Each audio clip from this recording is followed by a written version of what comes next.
अंडा खाने से कोलेस्ट्रॉल बढ़ता है? अगर हाँ, तो क्यों सच में अंडा खाने से कोलेस्ट्रॉल बढ़ता है? क्योंकि लोग उसका पीला हिस्सा खाना छोड़ देते हैं। है सच्चाई कि उस पीले हिस्से में इतना कोलेस्ट्रॉल होता है?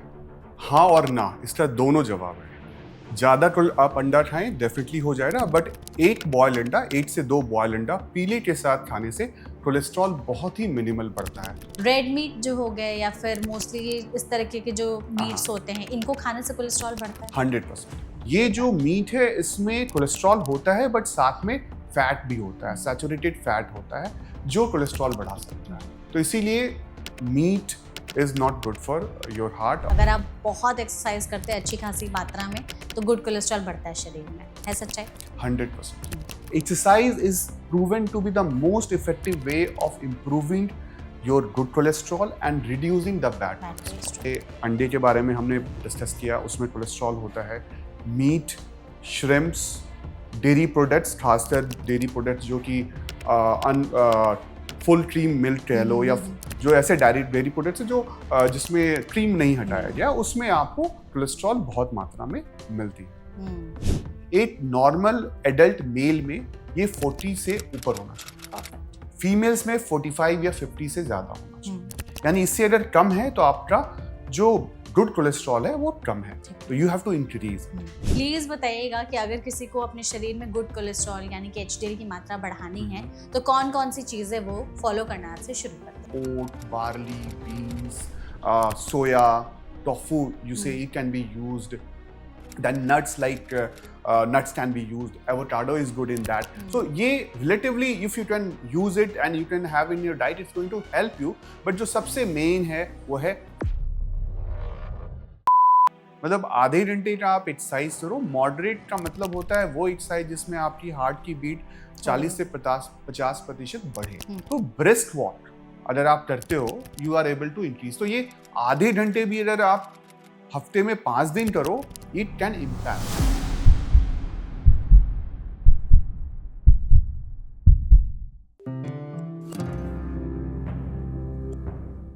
कोलेस्ट्रॉल को हमने अपनी हार्ट का सबसे बड़ा विलेन बना करके रखा हुआ है। हम सभी को ऐसा लगता है कि अगर कोलेस्ट्रॉल बढ़ गया है, इसका मतलब हार्ट की बीमारी तो तय होना पक्का ही है, लेकिन ऐसा होता नहीं है। हमें कोलेस्ट्रॉल के बारे में ये चीज तो पता है कि ये बुरी होती है, लेकिन गुड कोलेस्ट्रॉल जैसा भी कोई चीज होता है जिसे हम अपने शरीर में बढ़ा करके बैड कोलेस्ट्रॉल की मात्रा को कम कर सकते हैं। हालांकि कोलेस्ट्रॉल के अराउंड सिर्फ यही नहीं, और भी ऐसे बहुत सारे मिथ्स है, खास करके खाने को लेकर के, कि इन चीजों को खाने से कोलेस्ट्रॉल बढ़ता है, इन चीजों को खाएंगे तो कोलेस्ट्रॉल इतना हाई हो जाएगा कि हमें हार्ट अटैक, कार्डियक अरेस्ट जैसी प्रॉब्लम्स होने लगेंगी। एग्जैक्टली कोलेस्ट्रॉल क्या है, हम टेस्ट करा करके उसमें क्या चीजें देख सकते हैं, क्या पता कर सकते हैं, good cholesterol, bad cholesterol, triglyceride, total cholesterol, इन सब जैसी चीजों का क्या मतलब है, ये हमें क्या बताते हैं। शरीर में सच में अगर कोलेस्ट्रॉल बढ़ने लगे तो क्या इससे दिल से जुड़ी गंभीर बीमारियां हो सकती हैं? अगर हाँ, तो गुड कोलेस्ट्रॉल बढ़ाने के लिए हम क्या कर सकते हैं? इन सभी सवालों के जवाब जानेंगे आज के पॉडकास्ट में, जिसके लिए हमारे साथ इस सेशन में जुड़े हुए हैं डॉक्टर विवेक कुमार, जो कि डायरेक्टर हैं intervention cardiology department, max super speciality hospital में। तो डॉक्टर, सेशन में सबसे पहले तो आपका बहुत बहुत स्वागत है। Thank you so much for having me. बहुत अच्छा लग रहा है आपके साथ इंटरैक्ट करके, एंड आई थिंक आपने बहुत सही पर्सपेक्टिव में हमारा ये डिस्कशन जो होने वाला है उसका आपने नींव रखा है। Let's talk about cholesterol. Thank you so much doctor, and हम भी पूरी कोशिश करेंगे कि हम लोगों ने कोलेस्ट्रॉल के बारे में जितनी रिसर्च की है, क्वेश्चंस निकाले हैं, खास करके ऑडियंस के जो वो जानना समझना चाहते हैं, उन सभी के आंसर हम उनको देने की पूरी कोशिश करेंगे। बिल्कुल। सबसे पहले हमारे पास एक छोटा सा रैपिड फायर सेशन है, तो हम चाहते हैं कि उससे ही शुरुआत करते हैं। आप प्लीज क्विक आंसर दे दीजिएगा। डॉक्टर, हमारे पास कुछ लिस्ट ऑफ क्वेश्चन है, आप प्लीज बताइएगा कि ये सच है या नहीं, अगर हाँ तो क्यों, नहीं तो वो भी क्यों। ठीक है। सबसे पहले, अंडा खाने से कोलेस्ट्रॉल बढ़ता है? अगर हाँ, तो क्यों सच में अंडा खाने से कोलेस्ट्रॉल बढ़ता है? क्योंकि लोग उसका पीला हिस्सा खाना छोड़ देते हैं। है सच्चाई कि उस पीले हिस्से में इतना कोलेस्ट्रॉल होता है? हाँ और ना, इसका दोनों जवाब है। ओके। ज्यादा आप अंडा खाएं डेफिनेटली हो जाएगा, बट एक बॉयल अंडा, 1 से 2 बॉयल अंडा पीले के साथ खाने से कोलेस्ट्रॉल बहुत ही मिनिमल बढ़ता है। इसका कारण क्या है? हमारे शरीर में जो कोलेस्ट्रॉल है उसका 80% लिवर सिंथेसाइज करता है, 20% ही सिर्फ खाने से आता है। तो ये सोचना कि मैं ज्यादा कोलेस्ट्रॉल खाऊं जो कि पीले में होता है अंडे के और वो कोलेस्ट्रॉल बढ़ा देगा, बहुत ज्यादा फर्क नहीं नहीं पड़ता है। तो जो हार्ट के पेशेंट है, क्या वो भी 1-2 अंडे खा सकते हैं? बिल्कुल खा सकते हैं। अंडे की सबसे बड़ी खूबी क्या है, ये कंप्लीट फूड है। इसमें कोलेस्ट्रॉल के अलावा करीब 6 ग्राम प्रोटीन होता है, 60 to 70 कैलोरीज होती है, इसेंशियल विटामिन होती है, विटामिन ए, बी, डी, ई, ये सारे हमारी इम्यूनिटी को बढ़ाते हैं, इन्फ्लेमेशन को कम करते हैं। तो इस तरह से ये कंप्लीट फूड है। हाँ। तो इसीलिए 1 से 2 बॉयल अंडा खाना, आई थिंक 4 से 5 दिनों में, बहुत सारा रिसर्च है, ऐसा कोई खास फर्क नहीं पड़ता है कोलेस्ट्रॉल पे। जो ये रिफाइंड ऑयल्स आते हैं, सनफ्लावर ऑयल है, राइस ब्रांड ऑयल है, तो इस तरीके के जो तेल खाते हैं हम लोग, क्या उसको खाने से कोलेस्ट्रॉल बढ़ता है? डायरेक्टली नहीं बढ़ता है, मात्रा इंपॉर्टेंट है और कुकिंग स्टाइल कैसी होती है। हमारी जो कुकिंग है उसमें डीप फ्राइंग बहुत होती है, उससे इन गुड ऑयल्स में जो पॉली अनसैचुरेटेड फैटी एसिड्स होती है, मूफा एंड पूफा कहते हैं, ये डीनेचर्ड हो जाती है, ये रेडिकल्स में बन जाती है, जो कोलेस्ट्रॉल डिपोजिशन बढ़ा देती है। तो ये डायरेक्ट कोलेस्ट्रॉल नहीं बढ़ाती, बट आपके शरीर में, आपके ब्लड में जो कोलेस्ट्रॉल सर्कुलेट हो रहा है, उसका हार्ट के अंदर डिपोजिशन बढ़ा देती है। इसीलिए ऑयल को हमेशा एक लिमिटेड वे में खाना चाहिए और सही तरीके से कुकिंग बहुत इंपॉर्टेंट है। तो कितनी मात्रा में अगर हम तेल खाते हैं तो हमारा कोलेस्ट्रॉल नहीं बढ़ेगा? इसका कोई ऐसा स्टडी नहीं है, लेसर इज बेटर, जितना कम हो उतना अच्छा है। ठीक है, परफेक्ट। अगर जो लोग जो ये रिफाइंड ऑयल खाते हैं उसकी जगह mustard oil, coconut oil, olive oil इससे रिप्लेस कर दें तो क्या ये ज्यादा बेटर है? आपने बोला mustard oil, coconut oil, olive oil, इसमें आप मस्टर्ड ऑयल को माइनस कर दें। ऑयल 2 तरीके के फैटी एसिड्स से बने होते हैं, एक हम सैचुरेटेड फैट बोलते हैं, एक अनसैचुरेटेड फैट। जो कोकोनट ऑयल है उसमें सैचुरेटेड फैट 90% होती है।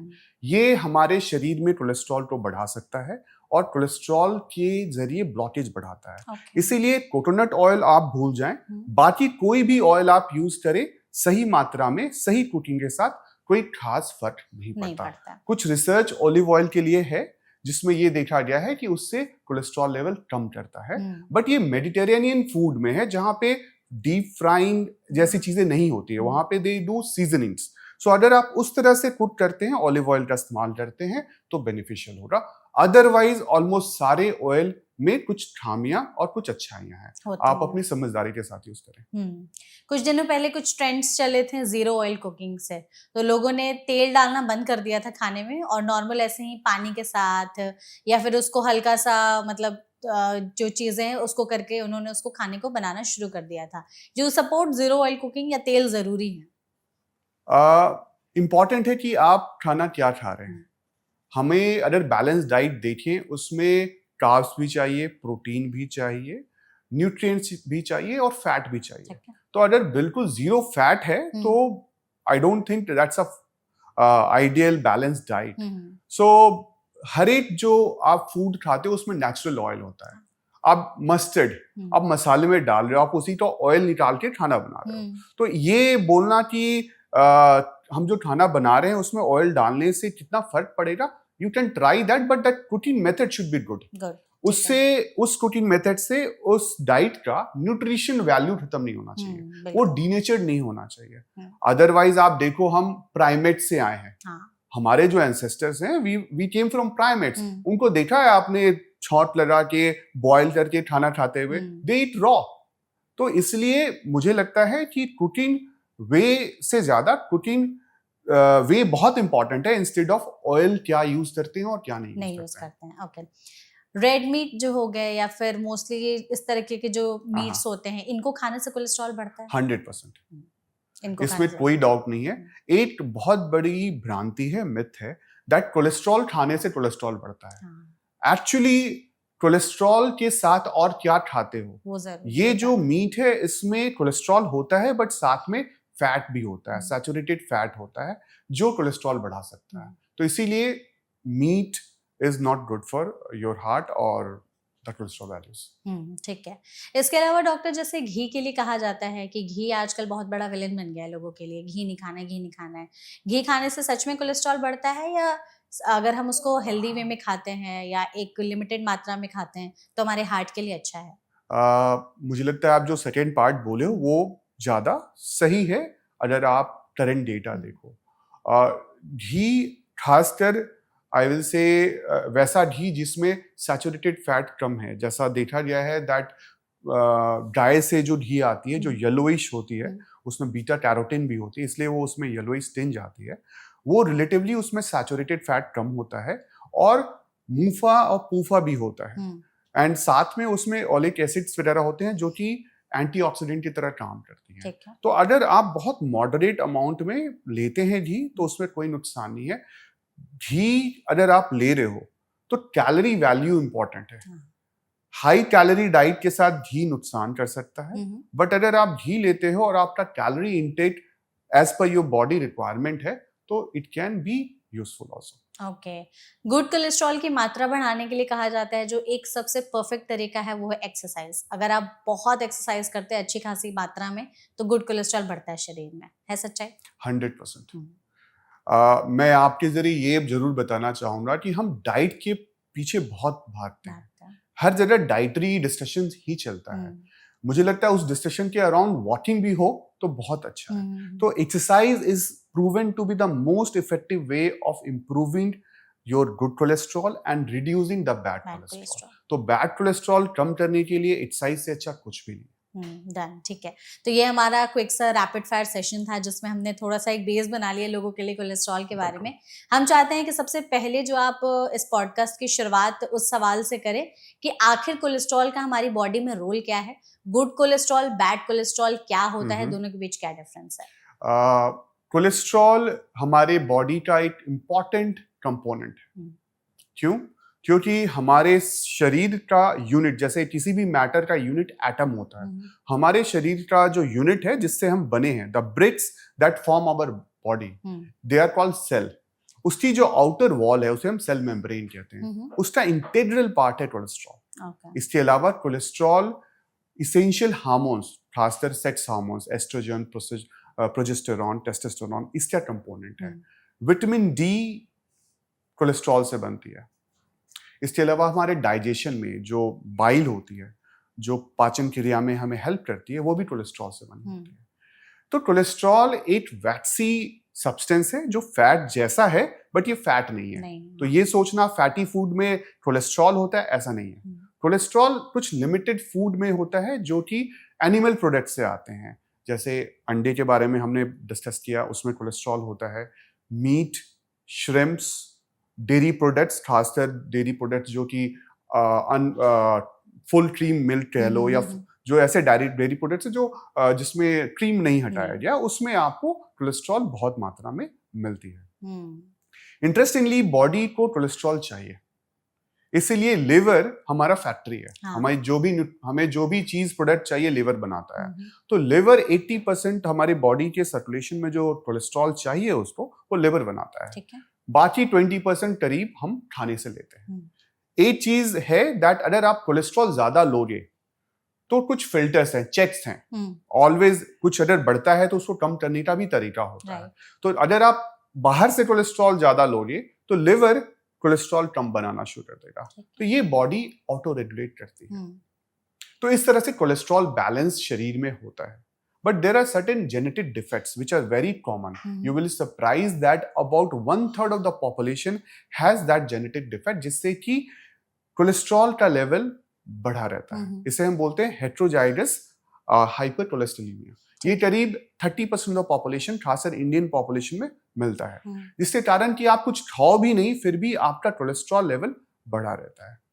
ये जो कॉन्सेप्ट है गुड एंड बैड कोलेस्ट्रॉल, इसको आप समझो इस तरह से that liver is the production of cholesterol. Okay? अगर आप खाना भी खाते हो तो कोलेस्ट्रॉल लिवर तक ही पहुंचता है, फिर वहां पे वो पैकेज होता है एक मॉलिक्यूल के रूप में जो शरीर में ब्लड के जरिए सर्कुलेट होती है। इसे हम बोलते हैं LDL कोलेस्ट्रॉल। ठीक है। तो ये LDL कोलेस्ट्रॉल लेमैन टर्म में बैड कोलेस्ट्रॉल बोल सकते हो। LDL कोलेस्ट्रॉल जितना ज्यादा हो रहा है इसका मतलब आपके ब्लड सर्कुलेशन में ज्यादा कोलेस्ट्रॉल घूम रहा है। ये बेसिकली डिलीवरी पोर्टर है। ये पोर्टर है जो पूरे शरीर में जहां जहां कोलेस्ट्रॉल की जरूरत है वहां तक कोलेस्ट्रॉल डिलीवर करता है। ठीक है। तो अगर मान लो LDL कोलेस्ट्रॉल ज्यादा सर्कुलेट हो रहा है बॉडी की रिक्वायरमेंट से ज्यादा, तो ऑब्वियसली ये अननेसेसरी डिपॉजिट हो रहा। Okay. And this is why जिसके एलडीएल कोलेस्ट्रॉल ज्यादा होते हैं उनमें ब्लड वेसल्स में ही चूंकि ये सर्कुलेट होती है तो ब्लड वेसल में ही ये एक्यूमुलेट होती है। सबसे ज्यादा जो साइंस दिखते हैं हार्ट के अंदर, क्योंकि हार्ट की नलियां बहुत महीन होती है, करीब 3 से 4 मिलीमीटर की होती है, तो उसमें थोड़ा भी अगर कोलेस्ट्रॉल डिपॉजिट हो जाता है इट कैन क्रिएट प्रॉब्लम। उसके बाद दिमाग की नलियां, उसमें प्रॉब्लम होती है। तो पूरी शरीर में जितनी भी ब्लड वेसल्स हैं वहां पे वो कोलेस्ट्रॉल डिपॉजिट होना शुरू हो जाता है। दिक्कत हमें हार्ट से होती है ज्यादा, ब्रेन से ज्यादा होती है, क्योंकि ये ज्यादा नाजुक ऑर्गन है और उनकी ब्लड वेसल्स थोड़ी कम होती है। अब ये कोलेस्ट्रॉल जा तो रहा है, पर जो कोलेस्ट्रॉल नहीं यूज हो रहा है उसको वापस तो आना चाहिए। इसका पोर्टर है एचडीएल कोलेस्ट्रॉल। तो सर्कुलेशन से कोलेस्ट्रॉल वापस लाने वाला जो पोर्टर है उसका नाम है एचडीएल कोलेस्ट्रॉल। तो ये गुड कोलेस्ट्रॉल है। तो यानी कि अगर किसी का एचडीएल कोलेस्ट्रॉल ज्यादा है, इसका मतलब कि बाहर से, पेरिफेरी से कोलेस्ट्रॉल खींच के वो लिवर तक लाता है, जहां पे वो कंज्यूम हो जाता है, वो डिस्ट्रॉय हो जाता है। तो इसीलिए अगर किसी का एलडीएल कोलेस्ट्रॉल ज्यादा है यानी बैड कोलेस्ट्रॉल ज्यादा है, एचडीएल कोलेस्ट्रॉल ज्यादा है तो गुड कोलेस्ट्रॉल। तो यही कॉन्सेप्ट है कोलेस्ट्रॉल का। परफेक्ट है।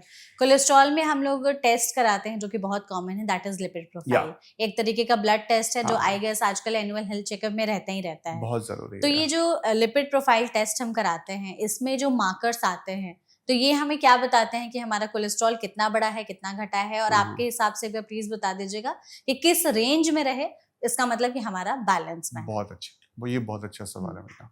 सो जैसे मैंने कहा, पहले तो हमने एक कॉन्सेप्ट डिस्कस कर लिया, गुड एंड बैड कोलेस्ट्रॉल। तो जब आप देखोगे कोलेस्ट्रॉल लिपिड प्रोफाइल रिपोर्ट, उसमें सबसे पहले होता है टोटल कोलेस्ट्रॉल, उसके बाद होता है triglyceride, then you will see that there will be LDL cholesterol, HDL cholesterol, VLDL cholesterol, उसके बाद रेशियोज होते हैं। तो जैसे मैंने कहा कि आपका एलडीएल कोलेस्ट्रॉल कम होना चाहिए, दैट इज बैड कोलेस्ट्रॉल कम होना चाहिए, और एचडीएल कोलेस्ट्रॉल ज्यादा होना चाहिए। तो पहले एचडीएल कोलेस्ट्रॉल के लिए बात करते हैं। एक नॉर्मल एडल्ट मेल में ये 40 से ऊपर होना चाहिए, परफेक्ट। फीमेल्स में 45 या 50 से ज्यादा होना चाहिए, यानी इससे अगर कम है तो आपका जो गुड कोलेस्ट्रॉल है वो कम है, तो you have to increase it. Generally LDL cholesterol का लेवल डिपेंड करता है पेशेंट की अपनी प्रोफाइल के बारे में।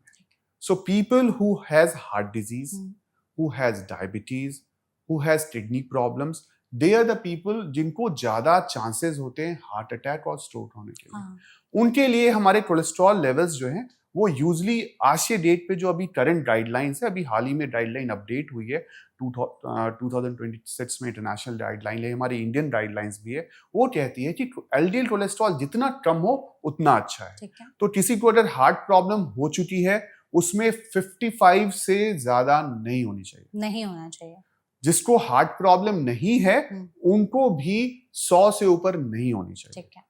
दवाई अगर 160 के ऊपर है तो हमें सोचना चाहिए, लाइफस्टाइल मेजर अगर फेल करती है तो दवा लेने के लिए। तो ये एलडीएल कोलेस्ट्रॉल का जनरल हमारा वैल्यूज होती है। इसके अलावा हम ट्राइग्लिसराइड की वैल्यूज पे ध्यान देते हैं। तो ट्राइग्लिसराइड वैल्यू हमारे लिवर का मेटाबॉलिज्म और हमारे बॉडी के मेटाबॉलिज्म का रिफ्लेक्शन है। अगर आपकी ट्राइग्लिसराइड लेवल 150 से ज्यादा है, इसका मतलब है दो, या तो आप ज्यादा कैलोरी इनटेक कर रहे हो, ज्यादा फैट खा रहे हो, या फिर आप एक्सरसाइज नहीं कर रहे हो, या दोनों है। सो ट्राइग्लिसराइड एक बहुत अच्छा कंपोनेंट है आपकी हेल्दी वेलबींग का, इमीडिएट हेल्दी वेलबींग का। अगर ट्राइग्लिसराइड लो है that means you are doing good with your body and your system.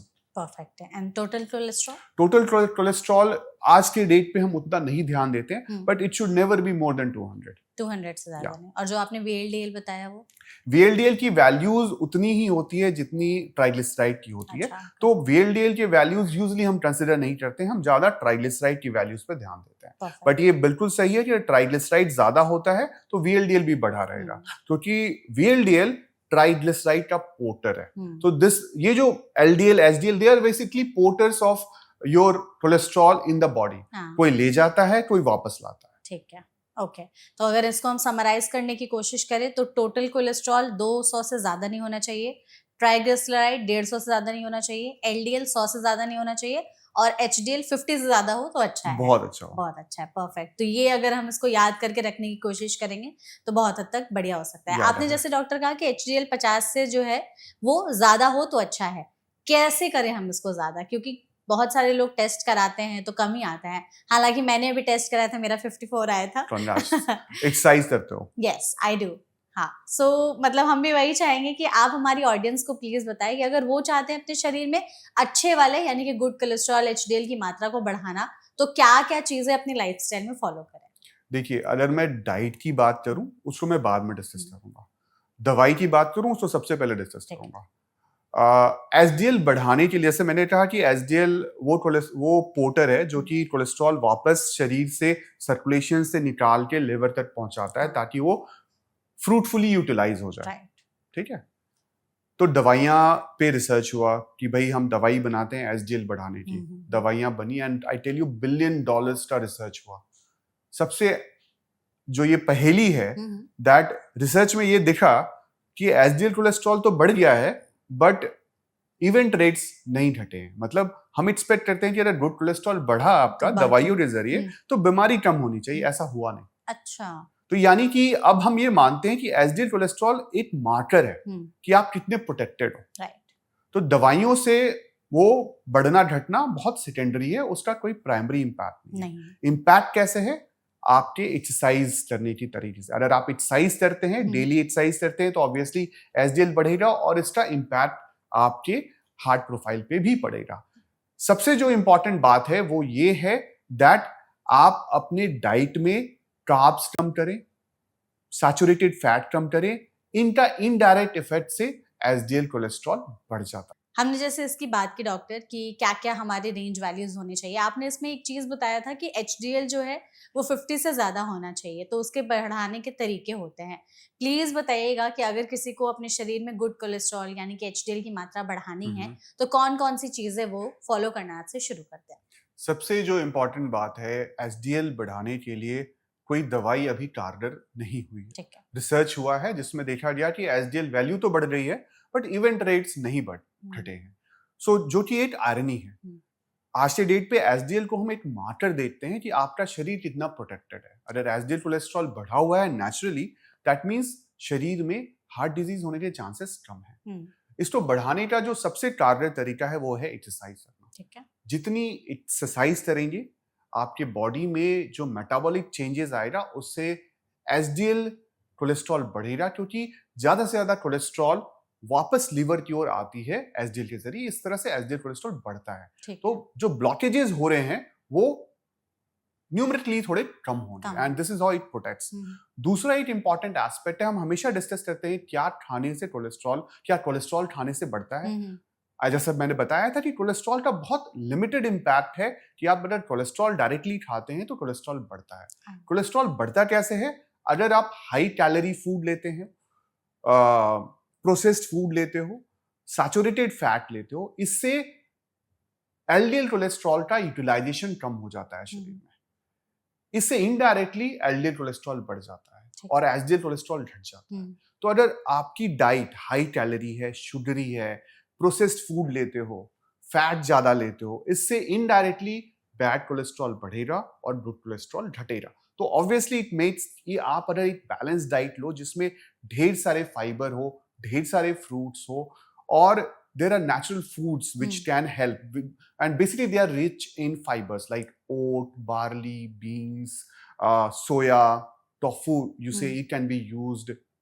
Then nuts like nuts can be used, avocado is good in that. So ye relatively if you can use it and you can have in your diet, it's going to help you. But jo sabse main hai wo hai fibrous food. Eat food rich in fiber. तो ये ज्यादा impact करेगा आपके SDL cholesterol को बढ़ाने में, पर exercise is the best. वो ही की है। आपने डाइट में जैसे नट्स की बात की, तो नट्स में जैसे काजू को लेकर के कहा जाता है कि काजू खाने से कोलेस्ट्रॉल बढ़ता है सच्चाई? ऐसा है दैट उससे कोलेस्ट्रॉल, आई सेड उसमें कोलेस्ट्रॉल होता है, बढ़ता है।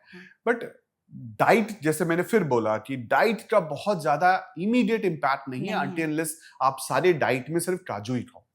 If you are eating a balanced diet, they have very little research ने शो किया है that it doesn't increase the cholesterol level more than 5 to 10%. अच्छा, उससे So, ज्यादा नहीं। and as I said कि 20% ही कोलेस्ट्रॉल हम बाहर से लेते हैं, 80% तो लिवर बनाता है, राइट।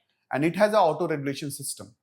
तो एक अच्छी डाइट हो वो ज्यादा अच्छा है। परफेक्ट। एक्सरसाइज में ही अगर हम बात करें कि एक्सरसाइज हम कौन सी करें जिससे हमारा गुड कोलेस्ट्रॉल बढ़े, बैड कोलेस्ट्रॉल की मात्रा कम हो, कैसे करें वो भी बताइए। जो हमारी गाइडलाइंस है, जो कार्डियोलॉजी सोसाइटी ऑफ की गाइडलाइंस है, उसमें we know physical limitations of people, उसी के हिसाब से रिसर्च हुई है।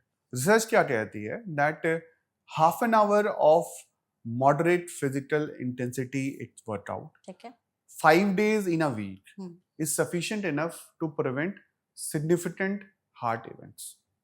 मतलब आधे घंटे का आप एक्सरसाइज करो। मॉडरेट का मतलब होता है वो एक्सरसाइज जिसमें आपकी हार्ट की बीट 40 से 50% बढ़े। तो जैसे कि लोग वॉक करते हैं, और वॉक करते वक्त आप इंगेज हो, टॉक कर रहे हो, मोबाइल पे हो, इट्स अ लीजरली वॉक। आपका हार्ट रेट शुरू में 70 था, 80 हुआ, 90 हुआ, इससे ज्यादा हुआ ही नहीं। This is not going to benefit you. You need to increase it up to 100. तो brisk walk अगर आप करते हो, you are able to increase. तो ये आधे घंटे भी अगर आप हफ्ते में 5 दिन करो, it can impact.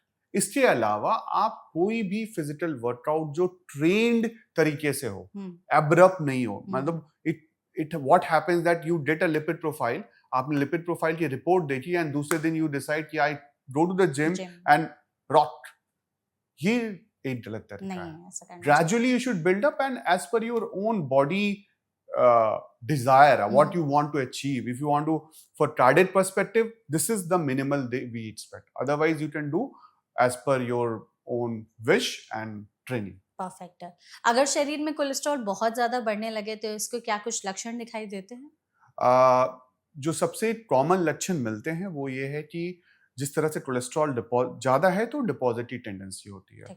Blood vessels के अंदर जो डिपॉजिट है वो दिखेगी नहीं। हाँ। बट बहुत बार आपके फेस के ऊपर टैट्स दिखते हैं, स्किन टैट्स होते हैं येलोइश, जिसे हम ज़ैंथेलिस्मा कहते हैं। अच्छा। उस तरह के टैट्स दिखते हैं शरीर में, चेहरे के ऊपर, तो वो कुछ लोगों को दिख सकते हैं। बट ये मतलब नहीं है कि जिनके दिख रहे हैं उनके बहुत ज्यादा कोलेस्ट्रॉल होंगे, बट ये इंडिकेट करते हैं कि उनकी टेंडेंसी है बढ़ने की। और ऐसा है कि लोगों में मिल जाता है। बट इसका दूसरा एस्पेक्ट भी सही है कि वो सारे लोग जिनको वो टैग नहीं है, इसका मतलब नहीं कि उनका कोलेस्ट्रॉल लेवल नॉर्मल होगा। बिल्कुल ऐसे ही ये भी है कि सिर्फ मोटे लोगों का कोलेस्ट्रॉल बढ़ता है, जो ओबीज हैं, पतले लोगों में हो ही नहीं सकता है ऐसा? बिल्कुल नहीं है ऐसा। मतलब डिपेंड नहीं करता है आपकी बॉडी फैट पर, जैसा जेनेटिक इम्पोर्टेंट है। हाँ। So, मैंने कहा कि 30% of population has this genetic deformity, genetic defect, जिससे कोलेस्ट्रॉल बढ़ने की टेंडेंसी होती है, ज्यादा होती तो ये है दैट मोटे लोगों में लिपिड प्रोफाइल अच्छा नहीं होता। उनमें टोटल कोलेस्ट्रॉल भले ना बढ़ा हो, बट कोलेस्ट्रॉल में जब मैंने एलडीएल कोलेस्ट्रॉल बताया उसमें भी डिफरेंट कंपोनेंट्स होते हैं। कुछ बैड होता है, कुछ वर्स्ट होता है। तो देखा गया है मोटे लोगों में जो वर्स्ट वाला कंपोनेंट है वो बहुत बड़ा रहता है। तो overall it may not look so grave, but वो जो बैड कंपोनेंट है उसके कारण हार्ट डिजीज की चांसेस बढ़ जाती है। ठीक है। तो अगर लंबे समय तक कोलेस्ट्रॉल बढ़ा रहता है शरीर में और हमने उसको सही करने के लिए कुछ नहीं किया, तो आपने जैसे कहा हार्ट डिजीज हो सकती है, कौन कौन सी दिल की बीमारियां हो सकती हैं? दिल की एक ही बीमारी है जो पूरी दुनिया में सबसे ज्यादा लोगों को मारती है। आपके जरिए मैं ये जरूर शेयर करना चाहूंगा कि हम कैंसर से डरते हैं। आपको मैं बताऊं, अगर मेरे पास 2 पेशेंट बैठे हैं, एक को मैं बोलूं कि तुम्हें कैंसर है, एक को बोलूं तुम्हें हार्ट डिजीज लग रहा है, वो कैंसर वाला पेशेंट ऐसा बिहेव करेगा जैसे कि दुनिया टूट रही है, सब कुछ खत्म हो गया है। बट द फैक्ट इज आज के डेट पे कैंसर क्यूरेबल है। बहुत सारे कैंसर्स 100% ट्रीट हो जाते हैं, बट हार्ट की बीमारी के लिए कहा नहीं आ सकता। Heart disease kills more than cancer. और हार्ट की डिजीज में जो सबसे कॉमन डिजीज वो यही है कि हार्ट में 3 ब्लड वेसल्स होती हैं, जिसका काम है हार्ट को न्यूट्रिशन देना, ऑक्सीजन देना, ताकि वो काम करे। उसी में अगर ब्लॉकेज हो जाए तो हार्ट परमानेंटली डैमेज हो जाता है, and this is how heart attack happens, angina happens and patient go into heart failure and everything. तो ये बीमारी कोलेस्ट्रॉल डिपॉजिट से होती है और ये दुनिया में सबसे ज्यादा लोगों का जान इसी से जाता है। जाती है, बिल्कुल। तो कोलेस्ट्रॉल जो है, आपने कहा कि इसकी वजह से हार्ट से रिलेटेड खास करके हार्ट अटैक के केसेस बहुत ज्यादा देखने को मिलते हैं। बहुत सारे ऐसे लोग होते हैं जो अपनी डाइट में काफी गलतियां करते हैं। तो आप प्लीज बताइए कि डाइट में या एक्सरसाइज में, अगर वो, या फिर डेली रूटीन हम ओवरऑल मान करके चलते हैं कि अपनी लाइफस्टाइल में वैसे क्या गलतियां कर रहे हैं जिसकी वजह से उनका कोलेस्ट्रॉल बढ़ता है, वो कौन से लोग हैं रिस्क पर कि इनका कोलेस्ट्रॉल बढ़ेगा, सो दैट अलर्ट हो जाए अगर हमारा पॉडकास्ट देख रहे हैं तो, और अभी से ही अपने शरीर में गुड कोलेस्ट्रॉल बढ़ाने की मोटिवेशन ले आए और उसमें लग जाए। तो उसका स्टार्ट सबसे पहले होगा कि अपना कोलेस्ट्रॉल लेवल चेक कराइए। स्टार्ट यहाँ से होना चाहिए। एंड ये जैसे आपने मुझसे पूछा कोलेस्ट्रॉल बढ़े रहने के क्या फीचर्स हैं, कोई खास फीचर नहीं है। लोगों का कोलेस्ट्रॉल बढ़ा रहेगा पर पता नहीं चलेगा। अच्छा। तो टेस्ट कराना सबसे जरूरी है। एक इंफॉर्मेशन मैं खुद से शेयर कर लूं, बच्चों में भी कोलेस्ट्रॉल बढ़ता है। हाँ। और बच्चों में भी कोलेस्ट्रॉल के टेस्ट होने चाहिए। ठीक है। जो पीडियाट्रिक गाइडलाइंस कहती है कि 9 से 11 साल के बच्चों में एक बार कोलेस्ट्रॉल का चेक हो जाना चाहिए, क्योंकि कोलेस्ट्रॉल डिपॉजिट 10 साल की उम्र से शुरू हो जाते हैं। अच्छा, ठीक है। तो इसलिए सोचना कि भाई बच्चा है कुछ भी खा सकता है, नहीं, उन्हें भी ध्यान देना है। तो सबसे पहले हमें जो डाइटरी फैक्टर ध्यान देना चाहिए कोलेस्ट्रॉल के लिए, सबसे इंपॉर्टेंट है the quality of diet. Balance diet हो। देखा गया है इंडिया में कार्बोहाइड्रेट रिच डाइट बहुत है, and I think that is a biggest culprit for the kind of bad lipids हमारे शरीर में होती है जिससे हार्ट डिजीज बढ़ रही है। तो बैलेंस डाइट बहुत जरूरी है। खाने में fibre and fruits at least half a KG, WHO कहती है कि आपके खाने में 400 से 500 ग्राम सब्जी और फल होने चाहिए। तो आप एक सेंसस कर लो अपने घर में, क्या घर में अगर 4 आदमी हैं तो 2 किलो फल सब्जी खत्म होने चाहिए एक दिन में। अगर नहीं है तो इसका मतलब आप लोग एडिक्वेट फाइबर और फ्रूट्स नहीं ले रहे हो। ठीक है। तो ये एक एस्पेक्ट बहुत इंपॉर्टेंट है कि बैलेंस डाइट हो। ऑयल के लिए जितना कम यूज करें उतना अच्छा है। और उसके अलावा एक्सरसाइज बहुत जरूरी है। और एक्सरसाइज के लिए एक है कि कोई वक्त या मुहूर्त नहीं देखना। Whenever you feel like you can work out, try to create a work environment where you can do some physical efforts. Like simple चीजें हैं, आप ऑफिस में हो, आपका ऑफिस 3rd फ्लोर पे है, यू कैन यूज स्टेयर्स। इसे हम इंसिडेंटल एक्सरसाइजेस कहते हैं। मतलब you don't have to fix a time. और गाइडलाइंस ये भी कहती है कि आप 10-10 मिनट के अंतराल में एक्सरसाइज, मतलब 10 मिनट के बाउट्स में एक्सरसाइज कर लो। तो एक्यूमुलेटिव एक्सरसाइज बहुत इंपॉर्टेंट है। तो ये फ्रेम ऑफ वर्क हो कि भाई मैं बैठ के क्यों काम करूं, मैं खड़े होकर काम कर लूं। मुझे फोन पे बात करना है तो मैं लेट के क्यों करूं, मैं वॉक कर लूं। तो ये सब चीजें मुझे लगता है बहुत सिंपल है, बट सारी शुरुआत इसी से होगी कि मुझे कैलोरीज बर्न करना है। आई थिंक ये सबसे इंपॉर्टेंट स्टेप है। करेक्ट। ये अगर हम फॉलो कर लेते हैं तो बहुत हद तक जो है अपनी चीजों को सुधार सकते हैं, कोलेस्ट्रॉल को भी हम बैलेंस में ला सकते हैं। परफेक्ट। तो आई थिंक इस सेशन में हम लोगों ने कोलेस्ट्रॉल पर जो भी बातचीत की है डॉक्टर, वो हमारे ऑडियंस के लिए बहुत ही यूजफुल होगी। हम चाहते हैं बस जाते जाते आप एक final go to home message दे दे उन लोगों के लिए जिनका कोलेस्ट्रॉल बढ़ा हुआ है, तो और खास करके जब वो अपना कोलेस्ट्रॉल बढ़ाना चाहते हैं।